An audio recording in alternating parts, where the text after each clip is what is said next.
fringes of the points, who was in that five-way battle, and we're going to see the incident perhaps here. And it's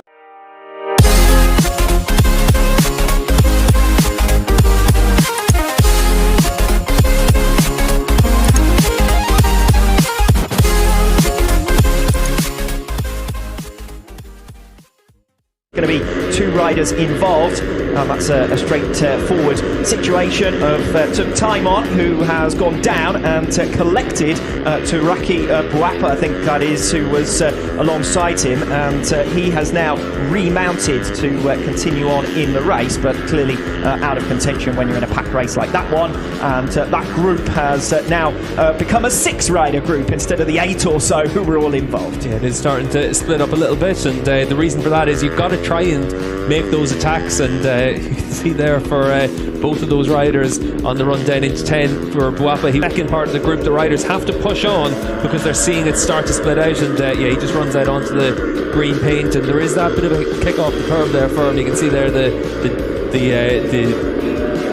level of the curve certainly different to the level of the track and the asphalt surface around the curve. I was saying earlier on, Steve, when we were watching free practice in Superbikes, we saw Jonathan Ray at one point come down off a curve and get all unsettled by it. These curves do seem that Hamada stalks his way away from the incident. This time we get to see it, and it's exactly as I suggested, a bit of bumping and boring there in towards turn 10. Yeah, and it looks like he just might have gotten a bit of a punt from behind and helped into that exit, but for Hamada it's not going to make too much difference. He knows he's down and out, and he's got 3 races left for this weekend, though 3 races. Who's got in front of Mie and made a 0.3 of a second advantage. Yeah, you can see there Aditama there on the number 3 going down, and again, like you said, Alex, another move into turn 10. It's easy to be a little bit ambitious on the run into there. Nice corner on the circuit. Daniel Sharil looking for his first race victory since his return to the Asia Talent Cup. He was last a winner in Thailand 2018. He's fighting for the lead here against Furusato, the championship leader, who goes soaring around the outside bravely.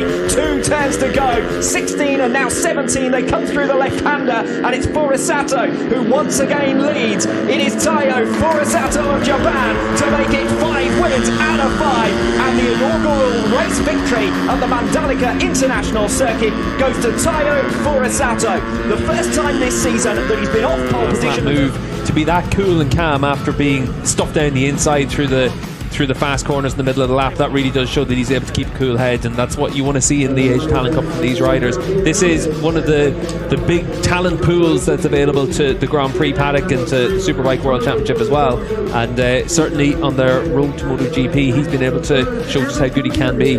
Even if you think back to last year, he actually led both races in Qatar on the last lap, but got caught out. He hasn't been caught out this year through that leading pack in the early stages, so he's going to feel that he's got a chance of being able to close up and really challenge tomorrow as well. But certainly Daniel Sharil looks like, from that pole position in particular, that he's going to have a good chance of being able to try and take the fight once again to Furusato. It's Gunmie taking the 3rd position in race 1. Just lacked a little bit of pace in the closing stages, dropped off on those last 2.5 laps, and eventually finishes 1.4 seconds down. But he was able to take the fight to Furusato until, well, the first 13-14 laps, frankly, on the number 5, and we saw him fighting his way through at one stage to hit the front as well. Tried to unsettle Furusato, but he is a cool head, is the youngster, just 16 years of age, your race winner. Second place going the way of Daniel Sharil, and your race winner, the number 15 of Taiyo Furusato. Second place, and the trophy being given to Daniel Sharil. It's a 3rd second place in a row, so he's only lost 15 points over the last 3 races. The majority of the deficit comes from the opening 2 of the season, and Daniel Sharil, number 21, finished in 7th position.